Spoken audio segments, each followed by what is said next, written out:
Title చూసి ఇక్కడి దాకా వచ్చారంటే ప్రస్తుతం మీకు భారతదేశంలో జరుగుతున్న సిట్యుయేషన్స్ గురించి ఒక అవగాహన ఉండే ఉంటుంది. యెస్. ఇండియా, పాకిస్తాన్ బార్డర్ దగ్గర ఇప్పుడు మళ్ళొకసారి చాలా అంటే చాలా హై టెన్షన్ వాతావరణం నెలకొంది. ఒక పక్క యుద్ధం జరుగుతుందని కొంతమంది అంటూ ఉంటే, ఇంకొక పక్క లేదు యుద్ధం జరగకపోవచ్చు. కానీ టెర్రరిస్ట్ స్థావరాల మీద కొంచెం వార్ జరిగే అవకాశం ఉందని కొంతమంది అంటూ ఉన్నారు. ఏం జరిగినా గూడా ఈ 2 రోజుల క్రితం జరిగిన ఈ హేయమైన చర్య ఏదైతే ఉందో అంటే ఒక సాయుధ బలగాల మీద ఒక టెర్రరిస్టులు అటాక్ చేసినా గూడా దానికొక అర్థం ఉండేదేమో గానీ, మామూలు సిటిజన్స్ కేవలం అక్కడ వాళ్ళ పనేదో వాళ్ళు చేసుకోవడానికి వచ్చిన వాళ్ళ మీద, చేతిలో కనీసం ఒక కర్ర గూడా లేని వాళ్ళ మీద నాన్ స్టాప్‌గా బుల్లెట్ల వర్షం కురిపించారంటే, అది గూడా మతాన్ని అడ్డుపెట్టుకొని. నీవు నాన్ ముస్లిం అంటే చాలు. హిందూ అన్నా, క్రిస్టియన్ అన్నా ఎవరినన్నా గూడా అక్కడ విచక్షణ రహితంగా కుటుంబ సభ్యుల ముందే చంపేయడం జరిగింది. ఇవాళ దీని గురించి ఒకసారి డిస్కస్ చేసే ప్రయత్నం చేద్దాం. మనతో పాటు ఉన్నారు సీనియర్ జర్నలిస్ట్ జయసింహ చతుర్వేది గారు. నమస్తే. నేను మీ Pawan Krishna and let's start. నమస్కారం సార్. నమస్తే. సార్, మీకు తెలిసిందే ఒక దురదృష్టకరమైన సంఘటన. అంటే కళ్ళ ముందే వాళ్ళ కళ్ళ ముందే చాలా మందిని చంపేయడం జరిగింది. అండ్ మీకేమనిపిస్తుంది రైట్ నౌ పాకిస్తాన్ యుద్ధానికి సిద్ధంగా ఉందంటారా? పాకిస్తాన్ గురించి మాట్లాడుకునే ముందు మనం మన గురించి ఒకసారి మాట్లాడుకుందాం. హ్మ్. ఓకే. ఒక 30 మంది చనిపోయారు. చనిపోకపోతే బాగుండేది. చనిపోయిన తర్వాత ఖచ్చితంగా చనిపోయిన వాళ్ళ కుటుంబ సభ్యులు ఉంటారు కదా! హ్మ్. ఒక ఫోటో కూడా వైరల్ అవుతుంది. హనీమూన్‌కి వెళ్ళిన వాళ్ళు 16వ తారీఖు వాళ్ళ పెళ్ళయింది. కళ్ళు 22, 23 తేదీలో మొత్తానికి చనిపోవడం జరిగింది. భర్త చనిపోవడం. వారం రోజుల వ్యవధిలో. ఇవన్నీ చూసి మనకు బాధేస్తది. అవును. మనం చాలా హ్యూమన్ ఇంట్రెస్ట్ స్టోరీస్ టీవీలో రన్ అవుతాయి. ఫేస్‌బుక్, సోషల్ మీడియాలో మనం షేర్ చేస్తాం. రైట్. ఇవన్నీ చివరికి ఎవరి దాకా వెళ్తాయి? మరి మనం బాధపడుతూ పెట్టే పోస్టులుంటాయి గదా! ఈ పోస్టులన్నిటి కింద గూడా కొందరొస్తారు. పర్టిక్యులర్‌లీ ఒక వర్గానికి సంబంధించిన వాళ్ళొచ్చి స్మైల్‌తో లైకులు చేస్తుంటారు. లాఫింగ్ ఎమోజిస్, లాఫింగ్ ఎమోజిస్ వెటకారం పెడతారు. చేస్తూ రియాక్షన్‌లో లైకు, లవ్వు అవి ఉంటాయి గదా! దాంట్లో నవ్వుతూ పెట్టిపోతారు నవ్వుతూ వాళ్ళు. పెట్టిపోతారు. సో, మనకు అర్థం కావాల్సిందేంటంటే ఇప్పుడు జరిగిన యుద్ధము కాశ్మీర్‌లో పహల్గామ్ అనే ఏరియాలో 30 మంది మీద జరిగిన యుద్ధం కాదు. ఓకే. అట్లనే తెలుగు మాట్లాడేవాళ్ళు, తమిళ్ మాట్లాడేవాళ్ళు మనం సాధారణంగా కొట్టుకుంటుంటాం గదా! హిందీ మా మీద ఇంపోజ్ చేసిండని, లేదంటే నార్త్, సౌత్ అని, ఆర్య, ద్రవిడ అని ఏదేదో మాట్లాడుకుంటాం. మన దేశంలో ఎన్నైనా ఉండొచ్చు మన మధ్య. కానీ శత్రువుకి అవేవి పట్టవు. శత్రువుకి అవేవి పట్టవు. మనం ఇండియనా కాదా? First thing. ఇండియన్ అయితే అందులో హిందువా? ముస్లిమా? చూసి చంపేయడం జరిగింది. ఓకే. మర్మాంగాలు చూసి ముస్లిం అని కాదని నిర్ధారించుకొని మరీ హిందువులను చంపి వెళ్ళిపోవడం జరిగింది. ఒక సిక్, ఒక క్రిస్టియన్, ఒక ఇజ్రాయెల్ వీళ్ళు కూడా ఉన్నారు దాంట్లో. ఒక్క ముస్లిం మాత్రం పొరపాటున చనిపోయాడు. ఎందుకంటే పాపం అతను టూరిస్టులను కాపాడదామని చెప్పి ఆ ఉగ్రవాదుల దగ్గర నుంచి గన్ లాక్కోపోతే తనని కూడా చంపేయడం చంపేశారు. జరిగింది. అంటే అతను సో, పెనుగులాట జరిగింది అతనితో. ఆ ముస్లిం మన కోసమే చనిపోయాడు. అంటే సాటి హిందువుల కోసం, ఇండియన్స్ కోసం, టూరిస్టుల కోసం చనిపోయాడు కాబట్టి అతన్ని కూడా మనం ఖచ్చితంగా గుర్తుపెట్టుకోవాలి. గుర్తుపెట్టుకొని అభినందించాలి. ఇవన్నీ పక్కన పెడితే ఈ దాడి జరిగిన తర్వాత మనం తెగ బాధపడిపోయి ఏడుస్తూ దయనీయమైన పోస్టులు పెడితే శత్రువు విన్ అవుతాడు. హ్మ్. ఈ విషయం గురించి మార్గరెట్ థాచర్ అని బ్రిటన్‌కి సంబంధించిన లీడర్ కూడా ఒక ఆమె చెప్పారనమాట. ఎప్పుడైనా దేశం మీద యుద్ధం జరిగినప్పుడు ఏదో జరిగిపోతుంది, కొంపలు అంటుకుపోతున్నాయి, మనుషులు చచ్చిపోతున్నారు అని చెప్పి ఏడుపులు, పెడబొబ్బలు పెట్టి హృదయ విదారకమైన పోస్టులు పెట్టుకోవడం, ఏడవడం, బాధపడడం ఇవన్నీ చేయొద్దు. ఓకే. చనిపోయిన వాళ్ళని మనం వెనక్కి తీసుకురాలేము. కాబట్టి శత్రువు మీద పగ తీర్చుకోవడం, ప్రతీకారం తీర్చుకోవడం అండ్ మనకి సమస్య మళ్ళీ రాకుండా ఉండడానికి ఏం చేయాలని ఆలోచించడం తప్ప రైట్. అంటే అతడు సినిమాలో చెప్తాడు కదా! తనికెళ్ళ వారని ఎవడైనా కోపంగా కొడతాడు, ఆవేశంగా కొడతాడు. వీడు చాలా శ్రద్ధగా కొడుతున్నాడు ఏంట్రా అంటాడు. శ్రద్ధగా కొట్టాలి. యుద్ధంలో ఎప్పుడు కూడా చాలా స్థిరత్వంతో చేయాలి తప్ప ఆవేశపడి, ఆయాసపడి, రొప్పుతూ మన తెలుగు సినిమాల్లో చూపించినట్టుగా ఓకే. అట్లా పెద్దగా అరుస్తూ ఎమోషనల్ అయిపోతే యుద్ధంలో ఓడిపోతాం మనం. అంటే కాబట్టి ఫస్ట్ థింగ్ అర్థం చేసుకోవాల్సిందేంటంటే ఈ చనిపోయిన 30 మంది పట్ల మనకు సానుభూతి, వాళ్ళ పట్ల ప్రగాఢమైన బాధ ఇవన్నీ ఉండొచ్చు. కానీ అవి తీవ్రంగా వ్యక్తం చేసే టైం ఇది కాదు. ఫస్ట్ మనం మనోనిబ్బరంతో ఉండి ఇటువంటివి మనం చాలా చూసాం కాబట్టి ఈసారి కూడా మనం ఏం చెదిరిపోము, బెదిరిపోము అనే విషయం వాళ్ళకి తెలవాలి. ఉగ్రవాదులకు గాని, పాకిస్తాన్‌కి. రైట్. రెండోది ఇప్పుడు మనం పాకిస్తాన్ గురించి మాట్లాడుకుంటే ఎందుకు ఇది జరిగింది అని ఆలోచించినప్పుడు పాకిస్తాన్ పుట్టిందే భారతదేశంలోంచి విడిపోయి పుట్టింది. హుహు. 1947లో. అప్పుడు బంగ్లాదేశ్ కూడా పాకిస్తాన్ అనే అనేవాళ్ళు. హ్మ్. సో, అది తూర్పు వెస్ట్ పాకిస్తాన్. పాకిస్తాన్, వెస్ట్ ఇప్పుడు పాకిస్తాన్. వెస్ట్ పాకిస్తాన్. ఈరోజు వెస్ట్ పాకిస్తానే పాకిస్తాన్‌గా మిగిలింది. ఈస్ట్ పాకిస్తాన్ ఏమో బంగ్లాదేశ్‌గా మారింది. హ్మ్. ఈ 2 దేశాలు గూడా మతం ఆధారంగా భారతదేశం నుంచి విడిపోయి, అదే మతం ఆధారంగా ఈరోజు మతోన్మాదంతో ఊగిపోతున్నాయి. హ్మ్. ఓకే. పాకిస్తాన్‌లో గాని, బంగ్లాదేశ్‌లో గాని డబుల్ డిజిట్‌లో హిందూస్ మైనారిటీలు ఉండేవాళ్ళు. హ్మ్. 1947. రైట్. ఈరోజు సింగిల్ డిజిట్‌కొచ్చేసింది. పాకిస్తాన్‌లో 1-2% తప్ప అండ్ బంగ్లాదేశ్‌లో 7% వరకు ఉన్నారు మైనారిటీస్ హిందూస్. అవును. మిగతా హిందువులు ఎటుపోయారు? అంటే ఒకటి ప్రాణాలు అరచేతిలో పట్టుకొని భారతదేశంలో కన్నా వచ్చుండాలి. లేదంటే కన్వర్ట్ అయ్యుండాలి. 3 అంటే చచ్చిపోయి ఉండాలి. చాలామంది మైనారిటీలను చంపేయడం అనేది పాకిస్తాన్, బంగ్లాదేశ్‌లో సర్వసాధారణమైన విషయం. హ్మ్. అక్కడేం పెద్ద ఆశ్చర్యపోవాల్సిన విషయం కాదు. ఈ మతోన్మాదం అనే పరిస్థితి మతోన్మాదం అనేది వచ్చిన తర్వాత ఏమైందంటే, పాకిస్తాన్ గురించి ప్రపంచం అంతటా చెప్పుకునే ఒక ఫేమస్ కొటేషన్ ఏంటంటే, అన్ని దేశాలకు ఆర్మీ ఉంటది. కానీ ఒక ఆర్మీకి ఒక దేశం ఉంది. అదే పాకిస్తాన్. ట్రూ. ఓకే. పాకిస్తాన్ అనేది ఆ దేశానికి ఆర్మీ లేదు. పాకిస్తాన్ ఆర్మీకి ఒక దేశం ఉంది. ఆ దేశం పేరు పాకిస్తాన్. సో, అక్కడ ప్రైమ్ మినిస్టర్ ఎవడుంటాడనేది అనవసరం. ఇంతవరకు ఏ ప్రైమ్ మినిస్టర్ కూడా 5 సంవత్సరాల కాలం పూర్తి చేసుకోలేదు. చేసుకోలేదు. అదొక రికార్డ్. చేసుకున్నా కూడా ఒకవేళ 5 ఏళ్ళు కాదు 10 ఏళ్ళు చేసుకున్నా కూడా వాడు ఏ నిర్ణయం తీసుకోలేడు. పప్పెటే. ఓకే. సో, నా మొత్తం నడిపించేదేంటి? మనం మామూలుగా గూగుల్ చేస్తే చెప్పేదేంటంటే పాకిస్తాన్ రాజధాని ఇస్లామాబాద్ అని ఉంటుంది. కానీ పాకిస్తాన్ నిర్ణయాలన్నీ ఇస్లామాబాద్‌లో జరగవు. రావల్పిండిలో జరుగుతాయి. రైట్. రావల్పిండి అనేది ఏంటి? Army head quarters of Pakistan. Right. అక్కడ జనరల్ అసీం మునీర్ ఉంటాడు. పాకిస్తాన్ సైన్యాధిపతి అసీం మునీర్. అవును. ఈ అసీం మునీర్‌గా కూర్చొని అక్కడ ఏ నిర్ణయం తీసుకుంటే ఇస్లామాబాద్‌లో ఉన్న షహబాజ్ షరీఫ్ అనే డమ్మీ ప్రైమ్ మినిస్టర్ తలూపి పని చేసుకుంటూ పోవడమే తప్ప వీడి చేతిలో ఏమీ ఉండదు. ఓకే. ఆ విధంగా సైన్యం చేతిలో ఉన్నప్పుడు సైన్యంకి హెడ్ ఆఫీస్ ఎక్కడుంది? రావల్పిండిలో ఉంది. ఈ రావల్పిండి అనే పదం మనకు అసలు కొంచెం విచిత్రంగా అనిపించొచ్చు వర్డ్. కానీ దానికి ఆ పేరు ఎట్లొచ్చింది అంటే బప్పా రావల్ అని చెప్పి మనొక రాజస్థానీ ఒక రాజ్‌పుత్ రాజు ఉన్నారనమాట. హ్మ్. మహారాణా ప్రతాప్ మనం ఇట్లా చెప్పుకుంటాం కదా! అట్లా బప్పా రావల్ అని ఒకాయన ఉన్నారు. హ్మ్. ఆ రావల్ పేరు మీద రావల్పిండి అని వచ్చిందనమాట. పిండ్ అంటే బేసిక్‌గా విలేజ్. విలేజ్. యాహ్! రావల్పిండి అనే పేరొచ్చింది. అట్లా అక్కడున్న లాహోర్‌కి లవపురి అని, కౌసర్‌కి కుషపురి అని హ్మ్. ఇటువంటియన్నీ ఉన్నాయి. ఉండేది. కరాచీలో ఇప్పటికీ ఫేమస్ హనుమాన్ టెంపుల్ గూడా ఒకటుంటది. హ్మ్. సో, పాకిస్తాన్ చరిత్ర 70 ఏళ్ళు, 80 ఏళ్ళు వెనక్కి పోతే మొత్తం భారతదేశ చరిత్రనే. అవును. కానీ వాళ్ళది చెప్పుకోలేరు. పాకిస్తాన్‌లో స్కూల్ పిల్లలకి మన దేశం ఒకప్పుడు భారతదేశంలో భాగంగా ఉండేది. ఈ భారతదేశ చరిత్రనే మన చరిత్ర. మన పూర్వీకులందరూ హిందువులు లేదా బౌద్ధులు అని చెప్పడానికి వాళ్ళకి మొహమాటం. అవును. సిగ్గు, అపరాధ భావం. సో, తన చరిత్రను తానే చెప్పుకోలేని వాడు ఏం చేస్తాడు? అబద్ధాలు చెప్తాడు. అబద్ధాలు చెప్తూ, చెప్తూ ఏం చేస్తున్నారంటే వాళ్ళు, ఒక భారతదేశం అనే బూచిని చూపిస్తున్నారు. పాకిస్తాన్ కంటిన్యూ అవ్వడానికి ఏకైక కారణం ఏముంది అంటే, భారతదేశం అనే శత్రువు ఉంటే తప్ప వాళ్ళకి అవకాశం లేదు. ఎందుకు? వాళ్ళ దగ్గర సింధు నది ప్రవహిస్తది. అవును. ప్రపంచంలో బోలెడంత వ్యవసాయ ఉత్పత్తుల్ని ఎగుమతి చేసుకోవచ్చు. చేశారా? చేయలేదు వాళ్ళు. పారిశ్రామికంగా ఎదిగినారా? ఎదగలేదు. పరిశ్రమలు లేవు. బలూచిస్తాన్‌లో బోలెడన్ని ఖనిజాలున్నాయి. తవ్వి అమ్ముకున్నారా? అమ్ముకోలేదు. అరేబియా సముద్రంలో సముద్ర తీరం ఉంది. ఇంటర్నేషనల్ వాటర్స్‌లో ఎప్పుడన్నా గొప్ప హార్బర్స్ కట్టుకున్నారా? అంటే గొప్ప గొప్ప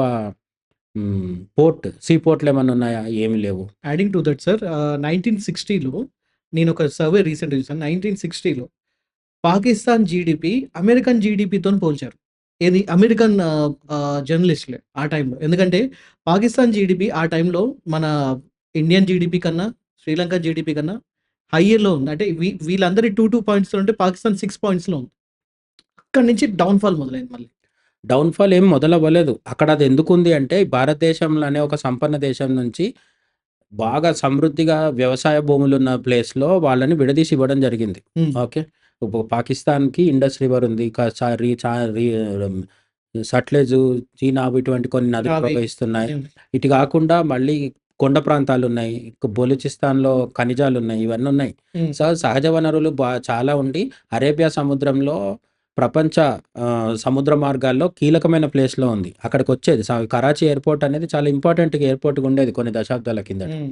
అట్లనే పాకిస్తాన్ ఎయిర్‌లైన్స్ కూడా చాలా ఇంపార్టెంట్‌గా ఉండేది. హ్మ్. ఓకే. పాకిస్తాన్ ఎయిర్‌లైన్స్ కొన్ని దశాబ్దాల కిందట ఎంత బిజీగా ఉండేదంటే కరాచీ ఎయిర్‌పోర్ట్‌కి ప్రతి విమానం వచ్చి అక్కడ బ్రేక్ తీసుకొని మళ్ళీ వెళ్ళేది. ఇప్పుడు మనం దుబాయ్‌లో ఏం చేస్తున్నాం? యాహ్! అమెరికా ఎళ్ళాలంటే దుబాయ్‌లో ఆగి రీఫ్యూయల్ చేసుకొని మళ్ళీ వెళ్తాం కదా! అవును. ఆ పనంతా కరాచీలో జరిగేది. అవును. మతోన్మాదంతో పిచ్చెక్కిపోయి ఆ దేశంలో ప్రధానమంత్రులు సర్వైవ్ అవ్వకుండా ఎంతసేపు సైనిక పాలకులు ఉండడం వల్ల హ్మ్. దుబాయ్ షేక్ ఇప్పుడున్న ఆయనకు మొహమ్మద్ బిన్ సల్మాన్ కాదు. సారీ దుబాయ్ షేక్ అంటే సౌదీ కాదు. దుబాయ్ గురించి చెప్తున్నా. దుబాయ్ షేక్ ఒకాయన ఆహ్, సలీమా రషీద్ అనే పేరుతో ఒకాయన ఉంటారు. ఆయన 1960స్‌లో ఏం చేసిండంటే చాలా తెలివిగా అక్కడ మొత్తం మన ఏమంటారు ల్యాండ్ అవ్వడానికి, టేక్ ఆఫ్ తీసుకోవడానికి ఇన్‌ఫ్రాస్ట్రక్చర్ మొత్తము దుబాయ్ ఎయిర్‌పోర్ట్‌లో సిద్ధం చేసుకున్న తర్వాత పాకిస్తాన్‌ని ఆహ్, మతం విషయంలో ఎంకరేజ్ చేస్తూ దుబాయ్ వాళ్ళు ఒక్కొక్క విమానం కరాచీ వ వ ఎయిర్ సారీ పాకిస్తాన్ ఎయిర్‌లైన్స్ నుంచి ఒక్కొక్క ఫ్లైట్, ఒక్కొక్క విమానము కొనడం మొదలుపెట్టారు. రైట్. వీళ్ళు తెలివి తక్కువగా వాడికి అమ్మేసుకున్నారు అన్ని. హ్మ్. డబ్బులొస్తున్నాయి గదా! అని జెప్పి. ఎందుకు ఆ దేశాన్ని ఎప్పుడు గూడా ప్రజలు పరిపాలించలేదు. ప్రజాప్రతినిధులు పరిపాలించారు. ఆర్మీ పరిపాలించింది. ఆర్మీ పరిపాలించింది. Most corrupt. సో, ఆ! పాకిస్తాన్ ఆర్మీ ప్రపంచంలోనే మోస్ట్ కరప్టెడ్. మోస్ట్ ఎందుకంటే కరప్టెడ్. పాకిస్తాన్ సైన్యాధిపతులందరూ గూడా ఆహ్, ఆర్మీ జనరల్స్ అందరూ గూడా పిల్లలు ఆల్రెడీ ఫ్రాన్స్‌లో, యూరోప్‌లో ఎక్కడో ఒక దగ్గర ఉంటారు. లండన్‌లో అక్కడ ఆల్రెడీ అమెరికాలో ఉంటారు. వాళ్ళకి పెద్ద పెద్ద ఫ్రాంచైజీస్ ఉన్నాయి. లైక్ ఫుడ్ ఫ్రాంచైజీస్ కూడా ఉన్నాయి. ఎక్కడ యూఎస్‌లో, అవును. యూకేలో. తర్వాత వీళ్ళు రిటైర్ అవ్వగానే అక్కడ ఎళ్ళిపోయి సెటిల్ అయిపోతారు. ట్రూ. ట్రూ. ఓకే. అంటే పాకిస్తాన్‌ని కేవలం వాళ్ళు దేశభక్తితో గాదు, దేనితో కాదు. జస్ట్ ఒక ఏమంటారు బంగారు గుడ్లు పెట్టే బాతులాగా వాడుకుంటారు, వెళ్ళిపోతారు వాళ్ళు. రైట్. అక్కడున్న సామాన్యులు మాత్రం గోధుమ పిండికి, కోడిగుడ్లకి కొట్టుకు చస్తుంటారు వాళ్ళు. ట్రూ. అట్లా పాకిస్తాన్ విమాన రంగాన్ని నిర్వీర్యం చేసేసి దుబాయ్ తన వైపు తీసేసుకుంది. హ్మ్. ఈరోజు పాకిస్తాన్ విమానాలు ఎక్కడికన్నా వస్తున్నాయంటే భయపడే పరిస్థితి వచ్చింది. హ్మ్. ఎందుకంటే కెనడా లాంటి వెస్టర్న్ కంట్రీస్‌లోకి ఈ పాకిస్తాన్ విమానంలో వెళ్తారు. అక్కడ పోయి దిగిన తర్వాత ఎయిర్ హోస్టెస్‌లు, పాకిస్తాన్ ఫ్లైట్‌లో ఉండే అటెండెంట్స్, క్రూ మెంబర్స్ ఉంటారు కదా! యాహ్! వాళ్ళు దిగి రాజధానిలోకి పోయి అదృశ్యమైపోతారు. హా! ఆడు తిరిగి రాడు. విమానం తన టైం అవ్వగానే రిటర్న్ వచ్చేస్తది. ఈ విధంగా సౌదీ అరేబియాలో పాకిస్తాన్ బిచ్చగాళ్ళు ఉంటారు. కెనడా లాంటి, అమెరికా లాంటి ఫారిన్ కంట్రీస్‌లో అంటే వెస్టర్న్ కంట్రీస్‌లో పాకిస్తాన్‌లో కొద్దో గొప్పో చదువుకున్న వాళ్ళు అక్కడ పోయి అక్రమంగా సెటిల్ అయిపోతుంటారు. ఇది పాకిస్తాన్ పరిస్థితి. రీసెంట్‌గా సౌదీ అరేబియా కూడా వీసాస్ అవన్నీ కూడా చాలా స్ట్రిక్ట్ చేసింది. పాకిస్తాన్ అసలు అదే రాకుండా అంటే వీళ్ళు ఉండమని మక్కా, మదీనాకి పవిత్ర హజ్ యాత్ర కోసం వెళ్తామని చెప్తారు. అడుక్కుంటున్నారు. రిటర్న్ రారు. అడుక్కుంటున్నారు. అక్కడే అడుక్కొని ఆ డబ్బులు సౌదీ అరేబియా దిరామ్స్ అవి చాలా కాస్ట్‌లీ. కాస్ట్‌లీ. వీళ్ళ రూపాయితో పోలిస్తే దాదాపు 200 పైన ఉంటదది. ట్రూ. సో, అన్ని డబ్బులొస్తున్నాయి కాబట్టి గవర్నమెంట్ కూడా ఎంకరేజ్ చేస్తుంది. హ్మ్. సో, వీళ్ళు చైనాకి గాడిదల్ని, సౌదీ అరేబియాకి బిచ్చగాళ్ళని, మన దేశానికి ఉగ్రవాదుల్ని ఎక్స్‌పోర్ట్ చేసి బతికే ఒక దిక్కుమాలిన దేశం అది. హ్మ్. దానికి అర్థం పర్థం లేదు. ట్రూ. దానికి అడుక్కోవడానికి బొచ్చే తప్ప ప్రపంచంలో దానికంటూ ఒక అర్థమే లేదసలు. ఓకే. అవును. దాంట్లో సైంటిఫిక్ ఎక్స్‌పెరిమెంట్స్ ఉండవు. ఏమి ముందుకు పోరు వాళ్ళు. ఎంతసేపు ఆయుధాలు పోగేసుకోవడంలో ఖర్చు పెడతారు డబ్బులు. అవును. ఆయుధాలు కూడా వాళ్ళు సొంతంగా చేసినయి ఇప్పటివరకు లేవు. న్యూక్లియర్ వెపన్స్ ఉన్నాయని బెదిరించడం తప్ప, న్యూక్లియర్ వెపన్స్ అందరి దగ్గర ఉంటాయి కదా! ఇప్పుడు పాకిస్తాన్ దగ్గర ఉన్న న్యూక్లియర్ వెపన్సే పేలుతాయి. మా ఇండియా దగ్గర, అమెరికా దగ్గర ఉన్నయి పేలవా? సో, వాడు బాంబ్ వేసేదానికంటే ముందే మనం వేస్తే ఏం చేయగలుగుతారు? ఆ మాత్రం తెలివి కూడా వాళ్ళకి లేదు. ఆ మధ్య ఒకసారి అంటే ఇవన్నీ ఎందుకు చెప్తున్నాను అసలు పాయింట్ మిస్ అయ్యి అంటే, పాకిస్తాన్ అంతర్గత ప్రాబ్లమ్సే ఈ దాడికి కారణం. హుహు. ఓకే. ఆ మధ్య ఒకసారి ఒక పెద్ద పెట్రోల్ ట్యాంక్ బోల్తా పడింది ఒక హైవే మీద. హ్మ్. పెట్రోల్ పోతుంది మొత్తం. పోతుంటే చుట్టుపక్కల ఉన్న గ్రామాల్లోంచి సంబంధించిన ఆడవాళ్ళు, పిల్లలు అందరొచ్చి దాంట్లోంచి పట్టుకొని పోతున్నారు. పెట్రోల్ పట్టుకొని పోయి అమ్ముకుందామని. వాళ్ళు ఇంట్లో ఎందుకు వాడుకుంటారు అది? పట్టుకొని తీసుకెళ్తున్నారు డబ్బాలతోని. ఈలోపు ఒకడు ట్యాంక్ మీద ఎక్కి కూర్చొని బీడీ కాల్చాడు. బీడీ కాల్చాడు. అవును. పేలి మొత్తం చచ్చిపోయారు. చాలా మంది చనిపోయారు. హ్మ్. పెట్రోల్ ట్యాంక్ మీద కూర్చొని బీడీ తాగొద్దని తెలవనంతలాంటి జనాలున్నారక్కడ. హుహు. పాకిస్తాన్ క్రికెటర్లు భారతదేశంకొస్తే క్రికెట్ ఆడకుండా బిర్యానీ తింటున్నారు. సెల్ఫీ అడిగితే వాళ్ళతోని కొన్ని డాలర్లు అడుక్కొని సెల్ఫీ ఇస్తారు వాళ్ళు. అంటే ఔట్ ఆఫ్ కాంటెస్ట్ ఇంకొక విషయం ఏంటంటే రీసెంట్‌గా ఇవాళ వచ్చిన న్యూస్ పీఎస్ఎల్ జరుగుతుంది కదా! పాకిస్తాన్‌లో. రమీజ్ రాజా. పబ్లిక్ పబ్లిక్ రావట్లేదట. ఎందుకు రావట్లేదు? వచ్చి చూడండి అంటే బిర్యానీ పెడితేనే వస్తా అంటారు. అంటే అక్కడ దాని స్టాండర్డ్స్ అట్లున్నాయి. ఆ క్రికెట్ ఏం పెద్దగా చూడదగ్గ క్రికెట్ కాదు. ప్రజలకు క్రికెట్ చూసే అంత టైం లేదు, తిండి లేదు, తిప్పలు లేవు. వాడు వచ్చి క్రికెట్ ఎందుకు చూస్తాడు? రైట్. సో, ఇవి ఎందుకు చెప్పాల్సొచ్చిందంటే వాళ్ళ దేశంలో అంతర్గతంగా ఉన్న పేదరికము, మతోన్మాదము, అడుక్కు తినే పరిస్థితి, దివాలాకోరుతనము, ఆర్మీలో ఉన్న అవినీతి, రాజకీయ నాయకుల్లో ఉన్న అవకాశవాదం ఇవన్నిటిని కప్పిపుచ్చడానికి ఒకే ఒక భూతంలాగా భారతదేశంగా అనిపిస్తుంది అనమాట. రైట్. అయితే ఇప్పుడు ఒక రకంగా చూస్తే ఒక వారం 10 రోజుల క్రితమే మనకి ఇంటెలిజెన్సీ దగ్గర నుంచి ఒక ఇన్ఫర్మేషన్ వచ్చింది. ఏంటంటే భారతదేశంలో ముఖ్యంగా జమ్మూ కాశ్మీర్ దగ్గర టెర్రరిస్టులు దాడి చేసే అవకాశం ఉందని. దాని తర్వాత ఇమ్మీడియేట్‌లీ రీసెంట్‌గా ఈ ఈ జ పాకిస్తాన్ జనరల్ మిస్టర్ మునీర్ ఎవరైతే ఉన్నారో అసీం మునీర్. ఆసిమ్ మునీర్ అతను ఆహ్, హిందువులు, ముస్లింలని ఎగ్జాక్ట్‌గా దాని గురించే మాట్లాడాడు. అవును. హిందువులు వేరు, ముస్లింలు వేరు. అవును. కట్ చేస్తే ఇప్పుడు ఇక్కడ ఈ ఇష్యూ జరిగింది. అంటే దీనన్నిటికి అంటే ఏమైనా ఇంటర్‌లింక్ ఉందా అనేది ఫస్ట్ క్వెషన్. రెండోది ఆల్రెడీ ఉరి అటాక్ జరిగిన తర్వాత మనం సర్జికల్ స్ట్రైక్ చేసాం. పుల్వామా అటాక్ జరిగిన తర్వాత కూడా ఎయిర్ స్ట్రైక్ చేసాం. అండ్ మనం ఇచ్చిన దాడి కూడా మంచి దాడి చేసామని చెప్పి చాలామంది అన్నారు. ఇవన్నీ జరుగుతున్నా కూడా మళ్ళీ ఇంకొక అటాక్ చేయడానికి గల అంత సాహసించడానికి గల కారణం ఏంటంటే ఒక పక్క తినడానికి తిండే లేదంటున్న వీళ్ళకి ఇంతలా సాహసించడానికి గల కారణం ఏంటి? నేను అదే చెప్తున్నాను కదా! పాకిస్తాన్‌లో పరిస్థితి ఏంటంటే అంతర్గత ఆహ్, ప్రజా తిరుగుబాటు వల్ల హ్మ్. ఇప్పుడు ఏమవుతుందంటే బలూచిస్తాన్ అని ఒక ప్రాంతం ఉంది పాకిస్తాన్‌లో. అవును. అది పాకిస్తాన్ టోటల్ ల్యాండ్ మాస్‌లో 44% ఉంటుంది. ట్రూ. అంటే ట్రూ. సగం దేశం దాదాపు బలూచిస్తానే. బలోచిస్తాన్. ఈ బలూచిస్తాన్ అనేది యాక్చువల్‌గా బ్రిటిషర్స్ పాకిస్తాన్‌గా విడదీసినప్పుడు ఇచ్చినది ప్రాంతం కాదు. ఆ! 1947లో వెస్టర్న్ పాకిస్తాన్‌గా ఉన్నప్పుడు ఆ వెస్టర్న్ పాకిస్తాన్‌లో Balochistan is not an integral part. Not ఏంటి. దాన్ని వీళ్ళు బలవంతంగా ఆక్రమించుకున్నారు. ఓకే. చాచా నెహ్రూ తొందరగా స్పందించకపోవడం వల్ల ఆ ఘనకార్యం జరిగింది. అవును. సో, నెహ్రూ వెళ్లి చర్చలు జరిపి బలూచిస్తాన్‌ని స్వతంత్ర దేశంగా గాని, మన దేశంలో అంతర్భాగంగా గాని చేసుకొనుంటే ఈరోజు ఇన్ని గొడవలు ఉండేది కాదు. కానీ వీళ్ళు లేట్ చేయడం వల్ల పాకిస్తాన్ పోయి బెదిరించి ఆక్రమించుకుంది. దాని పరిపాలకుడు, దాని రాజు వేరేవాడు ఉండేవాడు. అవును. వాడిని గన్ పాయింట్‌లో సైన్ చేయించేశారు. ఆ బలూచిస్తాన్ వాళ్ళు ఆ రోజు నుంచి ఈ రోజు దాకా తిరగబడుతూనే ఉన్నారు. మొన్న లాస్ట్ మంత్ కూడా జాఫర్ ఎక్స్‌ప్రెస్ ట్రైన్‌ని ట్రైన్ హైజాక్ చేసినప్పుడు కొన్ని ఫస్ట్ టైం. వందల మందిని పట్టుకున్నారు.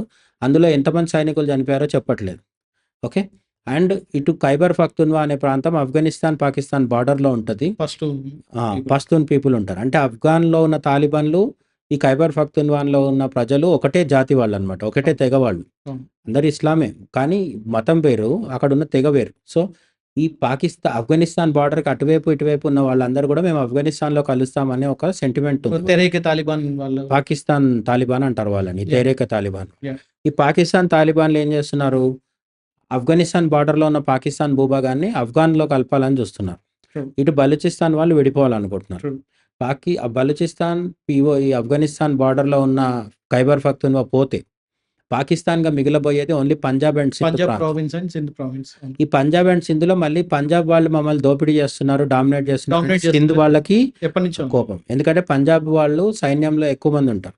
ఈవెన్ క్రికెట్‌లో కూడా ఎక్కువ కెప్టెన్స్ పంజాబ్ ప్రావిన్స్ నుంచి మొత్తం వస్తారని పాలిటిక్స్, క్రికెట్, ఆర్మీ అన్నిట్లో. సింధ్‌లో ఉండేవాళ్ళు కొంతవరకు బిజినెస్‌లో మాత్రం అప్పుడప్పుడు ఏదో మేనేజ్ చేస్తుంటారు వాళ్ళు. అయితే ఈ సింధ్ వాళ్ళకి పంజాబ్ మీద పడట్లేదు. సో, సింధు దేశం కూడా కావాలని కోరుకునే వాళ్ళు ఉన్నారు. హ్మ్.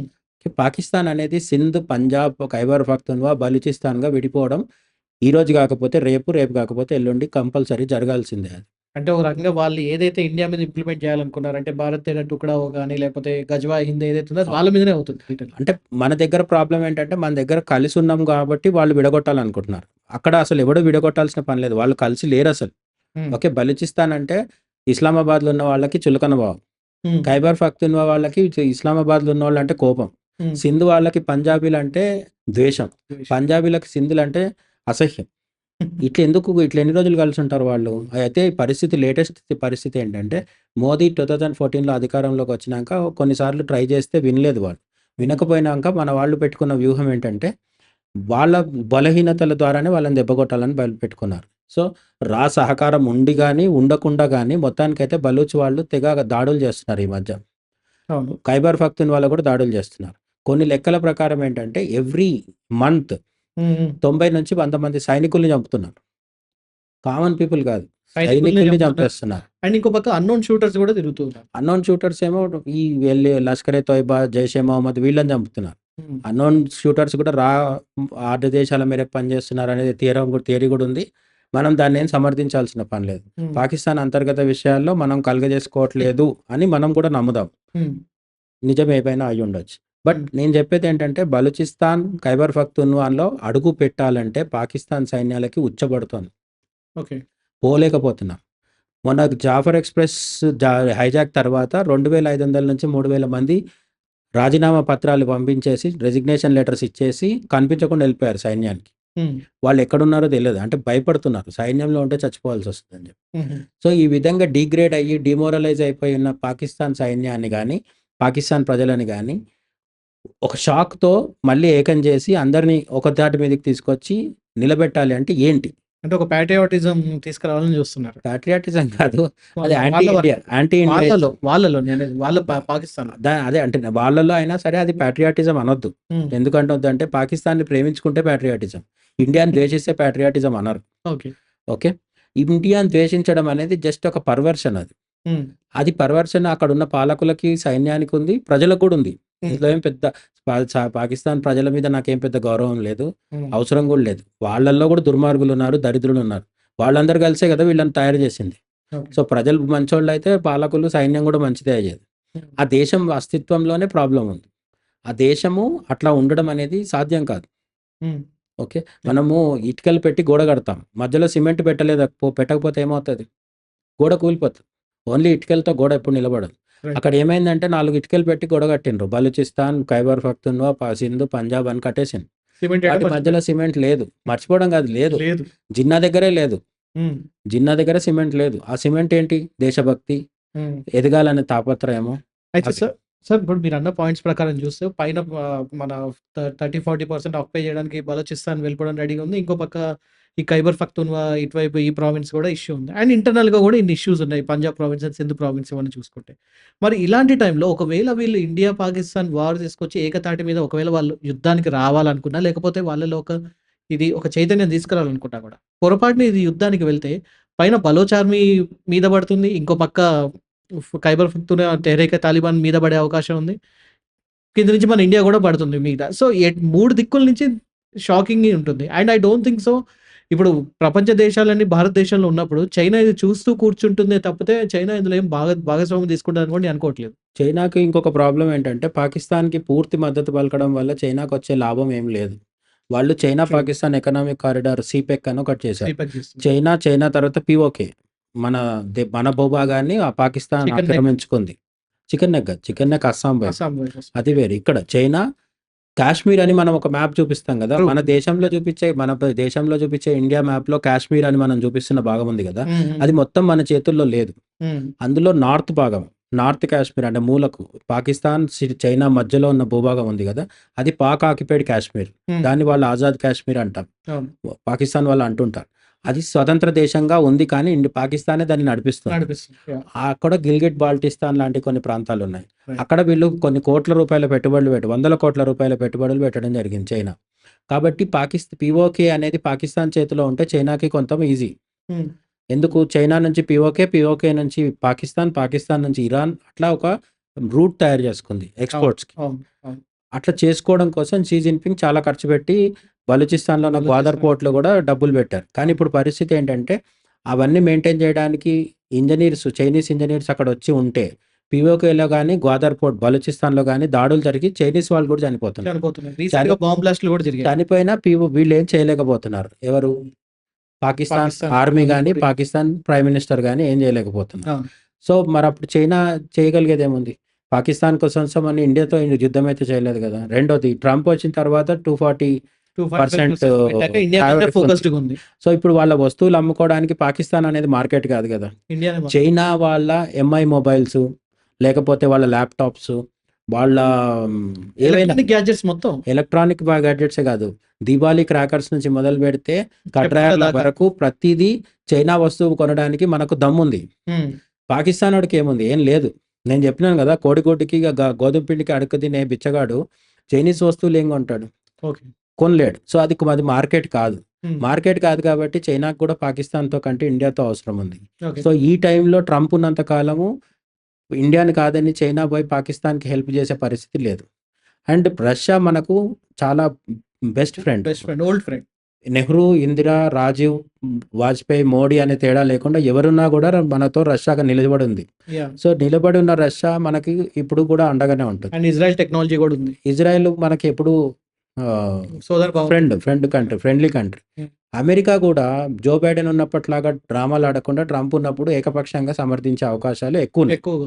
అమెరికా ఎప్పుడు ఎట్ల విధంగా స్పందిస్తదో మనం చెప్పలేం గానీ, ఇప్పుడు ఇండియా చొరవ తీసుకొని బలూచిస్తాన్‌ని విడదీస్తే, బలూచిస్తాన్‌లో ఉన్న మినరల్స్ పంచుకోవడానికి ట్రంప్ సిద్ధంగా ఉన్నాడు. రైట్. సో, మినరల్స్‌ని ఇండియా, ట్రంప్ కలిసి షేర్ చేసుకొని బలూచిస్తాన్‌ని మనం వాడుకోగలుగుతాం కాబట్టి, అమెరికా కూడా సిద్ధంగా ఉంటది. హ్మ్. ఇన్ని కారణాల చేత పాకిస్తాన్‌కి హెల్ప్ చేయడానికి దాదాపుగా ఏ కంట్రీ లేదు. టర్కీ అనే ఇంకొక అడుక్కు తినే దేశం ఒకటుంది. అది అది వీళ్ళకంటే కొంచెం సిల్వర్ బొచ్చెలో ఆడుకుంటదది. నాకే బరాబర్. ఆ! నాకే బరాబర్. అహా! అంటే అది యూరోప్‌కి ఆసియా, యూరోప్‌కి మధ్యలో ఉన్న ఒక developed country. No doubt. Silver బొచ్చలాడుకుంటున్నా. అంటే కాదు, నేను చెప్పిన దాన్ని బట్టి మళ్ళీ కింద కామెంట్స్‌లో ఎవరైనా మేధావులు రావచ్చు. నేను చెప్పేదేంటంటే టర్కీ ఇండియా కంటే వెనకబడిందని కాదు. హ్మ్. ఇండియా కంటే టర్కీ జీడీపీ అవన్నీ బాగుండొచ్చు. ఎందుకంటే అది యూరోప్‌లో భాగం, నాటోలో కూడా భాగం. హ్మ్. But at the same time Turkey అనేది డిక్లైనింగ్‌లో ఉంది. చాలా రోజుల నుంచి వాళ్ళకు డిప్రిసియేషన్ దాన్నేమంటారు, ద్రవ్యోల్బణం విపరీతంగా ఉంది. వాళ్ళ కరెన్సీ రేట్ పడిపోతుంది. అక్కడ ఎర్డగాన్ అని చెప్పేసి ఒక ఎడ్డోడున్నాడు. యాహ్! సో, వాడు కూడా మతపిచ్చోడు వాడు. సో, ఇవన్నీ కారణాల చేత ఏమవుతుందంటే, టర్కీ అనే ఒకే ఒక దేశం మొన్న మనకి పహల్గామ్‌లో దాడి జరిగినప్పుడు పాకిస్తాన్ ప్రైమ్ మినిస్టర్ షెహబాజ్ షరీఫ్ ఎక్కడున్నాడు? టర్కీలో ఉన్నాడు. టర్కీలో. అందువల్ల కూడా టర్కీ మీద చాలా మందికి అనుమానాలున్నాయి. టర్కీ కూడా దీని వెనక హస్తం ఉంది అని. బట్ టర్కీని పక్కన పెడితే మిగతా ఎవరు హెల్ప్ చేయడానికి సిద్ధంగా లేరు. హ్మ్. హ్మ్. దీన్ని బట్టి ఇండియా వెళ్ళి యుద్ధం చేసేసి పాకిస్తాన్‌ని 4 ముక్కలు చేస్తది, 3 ముక్కలు చేస్తదని ఆయాసపడే అవకాశం కూడా మనకిప్పుడు లేదు. హుహు. ఎందుకంటే పాకిస్తాన్ మనకంటే బలహీనంగా ఉంది గానీ, మనమేమి చాలా బలంగా లేము. హ్మ్. ఓకే. ఇజ్రాయెలు గాజా మీద దాడి చేసి, ఓకే, తమ వాళ్ళని 14 మందిని కిడ్నాప్ చేసి తీసుకెళ్ళి చాలా మందిని చంపేస్తే, గాజా మీద ఇజ్రాయెల్ తీసుకున్న లాంటి యాక్షన్ మనం పాకిస్తాన్ మీద తీసుకోలేం. హ్మ్. కోరుకోవచ్చు. వెళ్ళి పాకిస్తాన్‌లో కామన్ పీపుల్ ఒక 45,000, 50,000 మందిని చంపితే బావుంటదని కోరిక ఉండొచ్చు మనకు గూడా. కానీ సాధ్యం గాదు. ఎందుకంటే భారతదేశానికి ఇంకా ఆ స్థాయి రాలే. ఇజ్రాయెల్ వేరు, మనం వేరు. ఇజ్రాయెల్ గనక బేసిక్‌గా మన అమెరికా భారతదేశంలో బేషరతుగా చాలా మంది ఏంటంటే అక్కడున్న పౌరులు అమాయకులే. టెర్రరిస్టులు ఎంతమంది 1,00,000 మంది ఉన్నా చంపేయాలని అని చెప్పి అంటే కోరుకుంటారు. పౌరులు ఎప్పుడైనా అమాయకులే ఉంటారు. ఇప్పుడు మొన్న చనిపోయిన 30 మంది గూడా అమాయకులే. అమాయకులే. బాకీ అక్కడొచ్చి చంపిన వాళ్ళకి నిజంగా దమ్ముంటే మోడీ మీద దాడి చేయాలి, అమిత్ షా మీద దాడి చేయాలి. కనీసం ఆర్మీ మీద చేయాలి.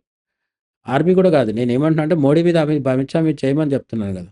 అది సాధ్యం కాదు గదా! సీన్ లేదు. అప్పుడు సామాన్య మిల్లులు చెప్తారు. అందుకే మనం కూడా ఏం చేస్తామంటే, మనం పాకిస్తాన్ ఆర్మీనో, పాకిస్తాన్ ఉగ్రవాదులను చంపలేకపోతే కనీసం పాకిస్తాన్ కామన్ పీపుల్ అని చంపొచ్చు. మోడర్న్ యుద్ధాలు అట్లనే ఉంటాయి. నచ్చకపోయినా సరే. ఇజ్రాయెల్ గాజాలో ఉన్న కామన్ పీపుల్‌ని చంపితే అందరం వ్యతిరేకిస్తాం. కానీ ఇజ్రాయెల్‌కి వేరే ఛాన్స్ ఏముంది? గాజాలో సామాన్య ప్రజల మధ్యలో వెళ్లి హమాస్ ఉగ్రవాదులు దాచుకుంటున్నారు. వీళ్ళు పోయి వాళ్ళని మీద దాడి చేస్తున్నారు. స్కూల్లు, కాలేజీలు, హాస్పిటల్‌లని తేడా లేకుండా బాంబులేస్తున్నారు. ఎందుకు చేయగలిగింది ఇజ్రాయెల్? ఇజ్రాయెల్ బాగా అభివృద్ధి చెందిన దేశము, చాలా టెక్నాలజీ ఉన్న దేశము. ఆహ్, దీనివల్ల ఏమంటారు దాన్ని? అమెరికా అనేది బేషరతుగా ఎప్పుడు ఇజ్రాయెల్ వెంట ఉంటది. హ్మ్. ఇండియాకి అటువంటి అవకాశం లేదు. మనకు మన వెనక అమెరికా ఉంటుందో లేదో చెప్పలేం. రెండోది, మనం ఇజ్రాయెల్ అంత డెవలప్డ్ కంట్రీ కాదు. హ్మ్. యుద్ధం జరిగితే మనకు ద్రవ్యోల్బణం పెరిగి మన దేశంలో ధరలు పెరగొచ్చు. హ్మ్. పాకిస్తాన్ మీద దాడి చేస్తే మనకు ఆయిల్ సప్లైలో ఇబ్బంది రావచ్చు ముస్లిం కంట్రీస్ నుంచి. ఇవన్నీ జరుగుతాయి కాబట్టి మోడీ పూర్తి స్థాయి యుద్ధం పాకిస్తాన్ మీద చేస్తారనే నమ్మకం, ఆశ ప్రస్తుతానికి నాకైతే లేవు. కానీ ఓకే. అదే టైంలో యుద్ధానికి, చిన్నపాటి సైనిక దాడికి మధ్య కూడా ఇంకొకటుంటది.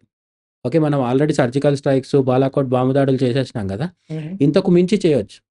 అంటే దీనికి రీజన్ ఏంటంటే ఇప్పుడే జస్ట్ వచ్చిన న్యూస్ ఏంటంటే ఐఎన్ఎస్ విక్రాంత్ కార్వాన్ పోర్ట్ దగ్గర నుంచి డైరెక్ట్ పాకిస్తాన్ కరాచీ పోర్ట్ వైపు వెళ్తుంది. అండ్ రీసెంట్‌గా మన అక్కడికి వెళ్ళిందే కాకుండా అక్కడి నుంచి మన వాళ్ళు మన సీ టు సీ మన గ్రౌండ్‌కి సముద్రం నుంచి సముద్రం సముద్రక నుంచి మిసైల్స్ మిసైల్స్ కూడా ఒకసారి ప్రయత్నించి చూసారు. టెస్ట్. లైక్ వైస్ పాకిస్తాన్‌లో కూడా గ్రౌండ్ టు గ్రౌండ్ మిసైల్స్‌ని అక్కడ వాళ్ళు టెస్ట్ చేస్తూ ఉన్నారు. వాళ్ళు ఖచ్చితంగా చేస్తారు. ఎందుకంటే దాడి తర్వాత వాళ్ళు ఊహించిందే గదా! హ్మ్. వాళ్ళు కోరుకుంటున్నారు గూడా. కోరుకుంటున్నారు వాళ్ళు. ఎందుకంటే పాకిస్తాన్‌కి ఇప్పుడు యుద్ధం జరిగితే ఒక మంచి కాలక్షేపం దొరుకుతది. వాళ్ళ హ్మ్. దేశంలో ధరలు తగ్గించలేరు. ఆర్థిక అభివృద్ధి లేదు. కొత్తగా పరిశ్రమలు రావు ఇప్పుడెప్పుడే. ప్రజల్లో ఉన్న మతోన్మాదం గూడా ఇప్పుడు తగ్గేది గాదు. మరి ఈ దేశాన్ని పరిపాలిస్తున్న సైన్యానికి, ప్రభుత్వానికి డైవర్షన్ పాలిటిక్స్. డైవర్షన్ కావాలి. ఆ డైవర్షన్ యుద్ధం వల్లనే సాధ్యం. ఓకే. భారతదేశం వచ్చి మన మీద దాడి చేసింది అని అక్కడ ప్రజలను రెచ్చగొట్టరిస్తే వాళ్ళు గూడా రెచ్చిపోతారు. హ్మ్. ఓకే. రెచ్చిపోయి చేస్తారు. ఇంకోటి దీంట్లో ఇంకొక ప్లాన్ గూడా ఉండొచ్చు. బంగ్లాదేశ్ వాళ్ళు ఇటువైపు ఈస్ట్ వైపు. హ్మ్. బంగ్లాదేశ్ వాళ్ళు మొన్న ముర్షిదాబాద్‌లో గొడవలు చేయించారు అవును. మనతోని. రోహింగ్యా ఈ ముస్లిమ్స్. రోహింగ్యా ముస్లిమ్స్ మయన్మార్ వాళ్ళు. సారీ. బంగ్లాదేశీ సారీ. యాహ్! అక్రమ బంగ్లాదేశ్. రైట్. రైట్. బంగ్లాదేశ్ అక్రమ చొరబాటుదారులొచ్చి ముర్షిదాబాద్‌లో స్థానిక ముస్లింలతో కలిసి గొడవలు చేయించారు. రైట్. ఆహ్, ఆ తర్వాత వాళ్ళ టార్గెట్ ఏంటంటే చికెన్ నెక్ దగ్గర చైనాతో కలిసి చైనా, పాకిస్తాన్, బంగ్లాదేశ్ కలిసి ఒక ఎయిర్ బేస్ పెట్టుకోవాలని చూస్తున్నారు. చికెన్ నెక్ అంటే ఏంటంటే భారతదేశానికి 7 ఈ ఈశాన్య రాష్ట్రాలకి 7 సిస్టర్స్ ఆఫ్ నార్త్ ఈస్టర్న్ ఇండియాకి మధ్య ఒక చిన్న రోడ్డు. చిన్న ఒక 20 కిలోమీటర్స్ విడ్త్ ఉండేది మాత్రమే ఉంటది. దాన్ని మనం వెడల్పు చేసుకోవాలని ఆలోచిస్తున్నాం. ఓకే. వెడల్పు చేసుకోవడం అంటే ఏం లేదు. బంగ్లాదేశ్‌లో ఉన్న రంగపూర్ అనో ఒక ఊరు ఉంటది. హ్మ్. ఉత్తర బంగ్లాదేశ్‌లో. దాన్ని మనం లాగేసుకోవడమే. ఓకే. లాగేసుకోవడం ఏంటి? కబ్జా చేస్తారా? ఇది తప్పు గదా! తప్పులు ఉంటాయి. కానీ యుద్ధంలో తప్పులేముండవు. అన్నీ కరెక్టే. హ్మ్. బంగ్లాదేశ్ మన మీద కుట్ర చేస్తుంది. మనం వాళ్ళ మీద చేస్తున్నాం. చిట్టగాంగ్ పోర్ట్‌ని కూడా లాగేసుకునే ఉద్దేశంలో భారతదేశంతో ఉంది అని కొన్ని స్టోరీస్ వస్తున్నాయి. హ్మ్. చిట్టగాంగ్ పోర్ట్ అంటే త్రిపురని ఆనుకొని ఉంటది. హ్మ్. త్రిపుర అనే రాష్ట్రము చిట్టగాంగ్ పోర్ట్‌కి మధ్య ఒక 200 కిలోమీటర్స్ మాత్రమే ఉంటది. హ్మ్. ఈ 200 కిలోమీటర్స్ మనం ఆక్యుపై చేసుకుంటే డైరెక్ట్ బే ఆఫ్ బెంగాల్ వరకు భారతదేశానికి యాక్సెస్ వస్తదనమాట. రైట్. వాళ్ళకి ఆ భయం ఉంది బంగ్లాదేశ్ వాళ్ళకి. పాకిస్తాన్, బంగ్లాదేశ్ ప్రస్తుతం కలిసి పనిచేస్తున్నాయి కాబట్టి పాకిస్తాన్ వాళ్ళు ఈ దాడి ద్వారా మనల్ని ఇటువైపు ఎంగేజ్ చేద్దామని చూస్తుండొచ్చు. హుహు. బంగ్లాదేశ్ మీద యాక్షన్ తీసుకోకుండా. హుహు. లోపల లోపల అది కూడా జరిగుండొచ్చు. హ్మ్. హ్మ్. అయితే ఇప్పుడు లేటెస్ట్‌గా వస్తున్న న్యూస్‌ని బట్టి ఐఎన్ఎస్ విక్రాంత్ గాని ఒకవేళ కరాచీ వైపు వెళ్తుంది అంటే ఖచ్చితంగా దాడి జరిగే అవకాశం ఉంటుంది. హ్మ్. ఎందుకంటే జేడీ వాన్స్ భారతదేశంలో ఉన్నప్పుడు యుద్ధం స్టార్ట్ చేయొద్దని ఊరుకొని ఉండుంటారు. So, JD Vance vice president of America వెళ్ళిపోగానే మన వాళ్ళు దాడి చేస్తారు. బట్ నేనేమంటున్నానంటే పూర్తి యుద్ధానికి, చిన్నపాటి సైనిక చర్యకి మధ్యలోకి ఒక మీడియం సైజ్ రెస్పాన్స్ ఒకటుంటది. రైట్. అది జరగొచ్చు. ఎందుకంటే రాష్ట్రపతిని కలిసారు. ఒక రెడ్ ఫైల్ పట్టుకొని వెళ్ళడం జరిగింది. మన అమిత్ షా అండ్ జైశంకర్ గారు ఇద్దరు గూడా. అండ్ మోదీ దగ్గర నుంచి గూడా కొన్ని అంటే రీసెంట్‌గా బీహార్ ఎలక్షన్స్‌కి సంబంధించి అక్కడికెళ్ళాక for the first time Modi గారు ఇంగ్లీష్‌లో వరల్డ్‌కి ఒక సందేశం ఇచ్చారు. టెర్రరిస్ట్‌లకి స్థావరం ఇస్తున్న వాళ్ళని గాని ఇంకా ఉపేక్షించామని జెప్పేసి. సో, అక్కడ ఒక సీరియస్ వార్నింగ్ వస్తుంది. అండ్ ఇంకో పక్క ఇక్కడ జరిగింది. And at the same time UK, US అన్ని దేశాలు యూరోపియన్, నాటో దేశాలు అందరితోను గూడా మన వాళ్ళు మాట్లాడి ఆల్రెడీ మన సైడ్ ఉండమని వాళ్ళని అభ్యర్థించడం జరిగిందని గూడా రీసెంట్‌గా వచ్చిన న్యూస్. సో, ఇవన్నీ పరిణామాలు చూస్తుంటే యుద్ధానికే ఇంక సంకేతం జరుగుతుంది అని అనిపిస్తుంది. అయితే మీకేమనిపిస్తుంది? అంటే ఈ యుద్ధం గాకుండా చిన్నపాటి యుద్ధం గాకుండా మధ్యలో మధ్యస్థంగా అంటే ఏ విధంగా ఉండొచ్చు? మధ్యస్థంగా యుద్ధం అంటే పీఓకేని మనం తీసుకోవడం. ఓకే. పీఓకే మనం తీసుకుంటామని ఇప్పుడు కాదు. ఏ దాడి పహల్గామ్‌లో దాడి జరగకున్నప్పుడు కూడా చెప్తున్నాం మనం. అమిత్ షా గూడా జెప్పారు. అమిత్ షా కూడా చెప్పారు. మీరు యాహ్! ఖాళీ చేసి వెళ్ళిపోవడమే మిగిలింది. మీకేం లేదు. మీకు మాకు కాశ్మీర్ మధ్య చర్చ అంటే పీఓకేని మీరు ఎప్పుడు ఖాళీ చేసి వెళ్తారనేదే చర్చ. హ్మ్. ఇంకేం లేదక్కడ. హ్మ్. మన దగ్గరున్న కాశ్మీర్‌లో 370 ఉందా? లేదా? ఇవన్నీ అనవసరం పాకిస్తాన్‌కి. హ్మ్. కాబట్టి పీఓకేని స్వాధీనపరచుకునే అవకాశం ఇప్పుడొచ్చిందేమో అని నేను అనుకుంటున్నాను. రైట్. అది పెద్ద సమస్య కూడా కాదు. మరీ కొంతమంది చెప్పినట్టుగా ఒక 5 రోజులు చాలు, వారం రోజులు చాలు, 10 రోజులు చాలు అంటున్నారు గదా! అట్లా ఉండకపోవచ్చు. మనం యుద్ధం మొదలుపెడుతున్నప్పుడు ఎప్పుడు గూడా మన సైనికులు చనిపోరని, మళ్ళీ ఒకరో ఇద్దరో సైనికులు చనిపోగానే, లేదు మన తెలంగాణ, ఆంధ్రప్రదేశ్‌లో ఒక సైనికుడు ఎవరైనా చనిపోయి డెడ్ బాడీ రాగానే మనం ఎమోషనల్ అయిపోయి అయ్యయ్యయ్యో! అని గుండెలు బాదుకుంటే కాదు. హ్మ్. యుద్ధం భగవద్గీతలో శ్రీకృష్ణుడు మొదటి అధ్యాయంలో మొత్తం అర్జున విషాద యుగంలో 700 శ్లోకాలతో మొత్తం చెప్తాడు కదా! భగవద్గీతకు హ్మ్. యుద్ధం మొదలైన ఫస్ట్ డే. తర్వాత 18 డేస్‌లో ఏమవుతది? అభిమన్యుడు చచ్చిపోతాడు. ద్రౌపది కొడుకులు 5 ఉప పాండవులు చచ్చిపోతారు. చాలా మంది చనిపోతారు. చనిపోయినప్పుడు అర్జునుడు మళ్ళీ ఎమోషనల్ అవుతాడు. అంత భగవద్గీత విన్నవాడు కూడా ఎమోషనల్ అవుతాడు. హ్మ్. ఎమోషనల్ అయిపోయి అభిమన్యుడు చనిపోయిన నెక్స్ట్ డే ఊచకోతకొస్తాడు. హ్మ్. కొన్ని కోట్ల మందిని చంపుతాడు ఒకటేసారి. యుద్ధం అనేది ఎప్పుడు కూడా సరదాగా బర్త్‌డే రోజు కేక్ కోసుకొని ఒకరి ముఖానికి ఒకరు రుద్దుకున్నట్టు ఉండదు. రక్తపాతం జరుగుతుంది. హ్మ్. సో, యుద్ధం మొదలు కావద్దని అందరం కోరుకుంటాం. కానీ పాకిస్తాన్‌కి ఆ బుద్ధి ఉన్నట్టుగా అనిపించట్లేదు. ఓకే. అయితే ఇప్పుడు యుద్ధం ఒకవేళ అనివార్యం అయినా గూడా మన భారతదేశ పరిస్థితి ఏంటంటే ఈ యుద్ధం ఒకవేళ జరిగితే భారతదేశం తట్టుకునేంత ఉందా? ఎందుకంటే ఓ పక్క తట్టుకోవడం వేరు. హ్మ్. అసలు ఏ నష్టము లేదు అనేది కుదరదు. ఇప్పుడు అమెరికా ఒక యుద్ధం చేసినప్పుడు అమెరికాకొచ్చే నష్టం నథింగ్. హ్మ్. వాళ్ళ ఆర్థిక వ్యవస్థలో వాళ్ళ ఆర్థిక వ్యవస్థ రూపాయి అయితే దాంట్లో ఒక పైసా అంత మాత్రమే హ్మ్. రూ. 100 ఉంది వాళ్ళ ఆర్థిక వ్యవస్థ అంటే దాంట్లో ఒక రూ. 1 మాత్రమే యుద్ధానికి ఖర్చవుతది. ఓకే. మన దేశం యుద్ధం చేస్తే మనకున్నదే రూ. 10. హ్మ్. దాంట్లో రూ. 5, 6 యుద్ధానికి పోవచ్చు. మనం ప్రిపేర్ అయ్యి ఉండాలి. హ్మ్. యుద్ధం సరదాగా యుద్ధము అగ్నిపర్వతం లాంటిది. దూరం నుంచి చూసినప్పుడు భలే అందంగా ఉంటుంది, ఫోటోలు తీసుకుంటాం. హ్మ్. అగ్నిపర్వతం దగ్గర పోయినా కొద్దీ చెమటలు కారుతాయి. ఇంకా దగ్గర పోతే చచ్చిపోతాం. రైట్. అట్లా యుద్ధం అనేది మనం ఎంత దగ్గరికి వెళ్ళి చూస్తే అంత భయంకరంగా ఉంటుంది. ఓకే. యుద్ధం జరగకూడదని కోరుకున్నాం మనం అందరం. హ్మ్. కానీ ఎప్పుడో ఒకసారి యుద్ధం జరగకుంటే మాత్రం సమస్య సాల్వ్ కాదు. రైట్. ఓకే. రైట్. నేను లేస్తే మనిషిని కాదు అని మనం ఎన్నిసార్లు హెచ్చరించినా వాడు ఊరుకోడు. ఒకసారి లేచి ఒంగోబెట్టి గట్టిగా కొడితే అప్పుడు వాడు పడుకుంటాడు, మనం కూడా హ్యాపీగా ఉండొచ్చు. ఓకే.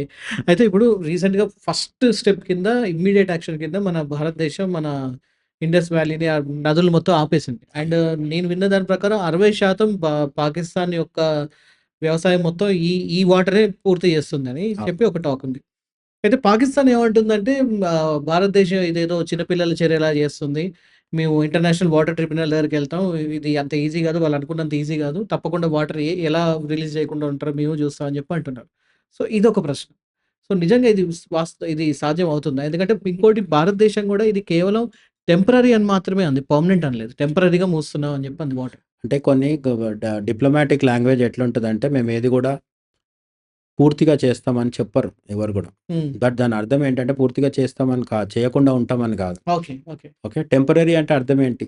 3 డేసా, 3 మంత్సా, 3 ఇయర్సా, 30 ఇయర్సా? హుహు. చెప్పలేదంటే అదే కదా అర్థం. ఓకే. సో మనకు నచ్చినప్పుడు మళ్ళీ నీళ్ళు వదులుతాం. హ్మ్. లేదు వాడు బేరానికొస్తే వాడు మనసు మార్చుకుంటే అప్పుడు కూడా వదులుతాం. హ్మ్. సమస్య ఏంటంటే నీళ్ళు వదలమని కాదు. దాన్ని ఇప్పటికిప్పుడు ఆ పాకిస్తాన్‌కి నీళ్ళు వదలకపోతే పాకిస్తాన్ చచ్చిపోతదని కాదు. హ్మ్. పాకిస్తాన్ దగ్గర కూడా ఏదో ఒక ఆలోచన ఉండొచ్చు. అయితే ఇక్కడ కొన్ని విచిత్రమైన విషయాలు ఎట్లుంటాయంటే, నువ్వు మా దేశానికి ఉగ్రవాదుల్ని పంపించి దాడులు చేపించి అమాయక ప్రజల్ని ఎప్పుడు పడితే అప్పుడు చంపిస్తావు. ముంబైలో 200 మంది చనిపోయారు కదా! 26/11. 6/11. ఆ రోజు నుంచి మొదలుపెడితే ఈ రోజు 30 మంది చనిపోయారు కదా! ఎంతమంది అమాయకులు. సివిలియన్స్ జస్ట్ పాకిస్తాన్ పహల్గామ్‌లో ఉన్న హిందువులు కల్మా చదవలేకపోతే చంపేస్తావా నువ్వు? హ్మ్. అంటే మేమందరం ఇప్పుడు కల్మాలు చదువుకొని ఆహ్, సుంతి చేయించుకొని తిరగాలా నీకోసం? అంటే మా హిందువు ఉండే ఆ హక్కు మాకు లేదా? కాబట్టి నువ్వు కేవలం మేము హిందువులం అయినందుకు మమ్మల్ని చంపుతున్నప్పుడు ఏ యూఎన్ఓ వచ్చి కాపాడింది మమ్మల్ని? మాకేమో అంతర్జాతీయ న్యాయాలు వర్తించవు. నువ్వు నీళ్లు తేకపోతే మాత్రం పోయి వాళ్ళ దగ్గర పోయి అడుగుతావా?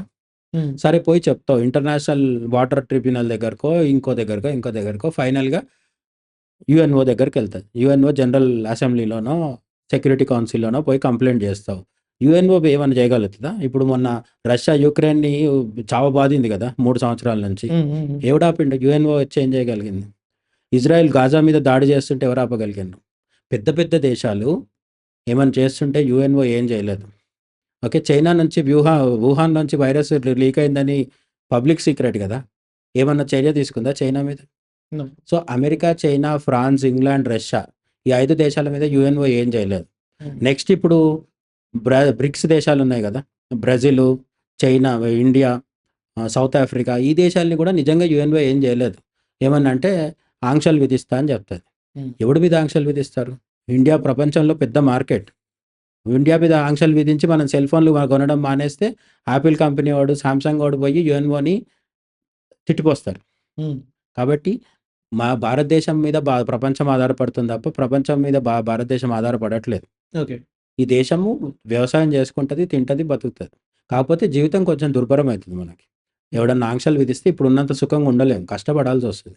కానీ యుద్ధం అన్నాక ఏ కష్టం లేకుండా జరగదు గదా! యుద్ధం అంటే ఇద్దరికీ ఇబ్బంది ఉంటది.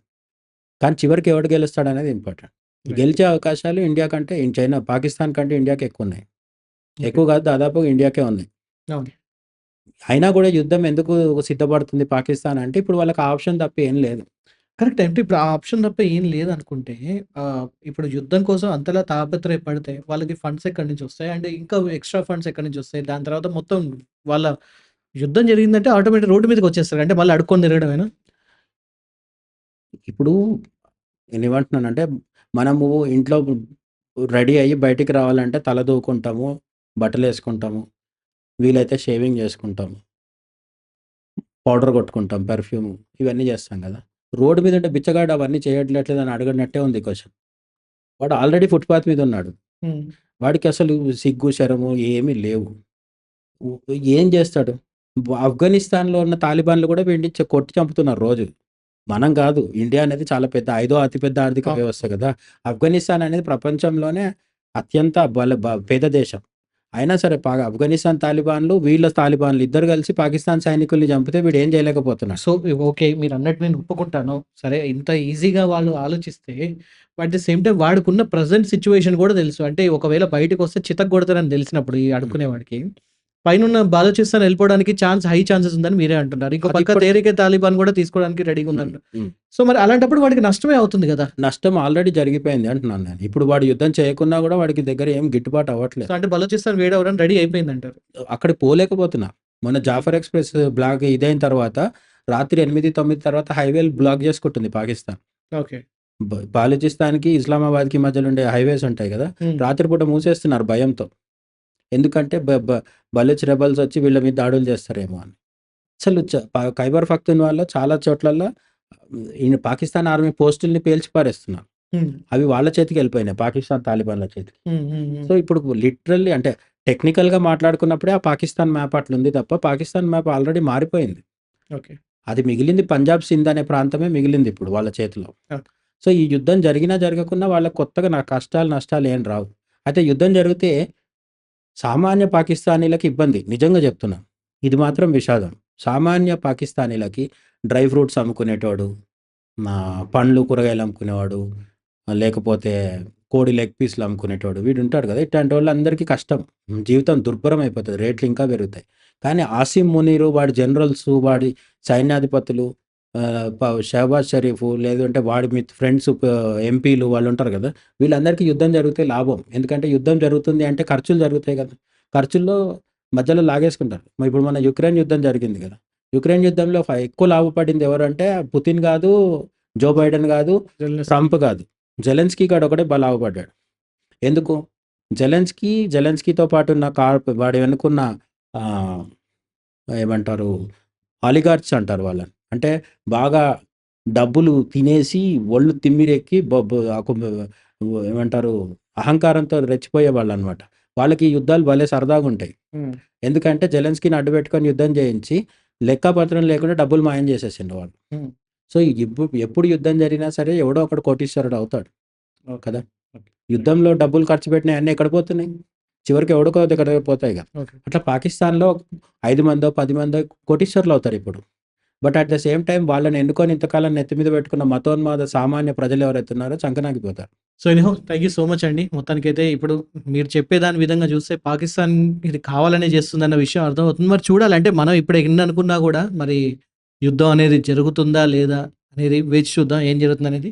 Anyhow thank you so much sir. So, anyhow చూసారుగా వ్యూవర్స్ అదనమాట. మరి మీ వ్యూస్ ఏంటనేది కూడా కింద కామెంట్ సెక్షన్‌లో తప్పకుండా తెలియజేయండి. Thank you so much for watching. నేను మీ పవన్ కృష్ణ సైనింగ్ ఆఫ్.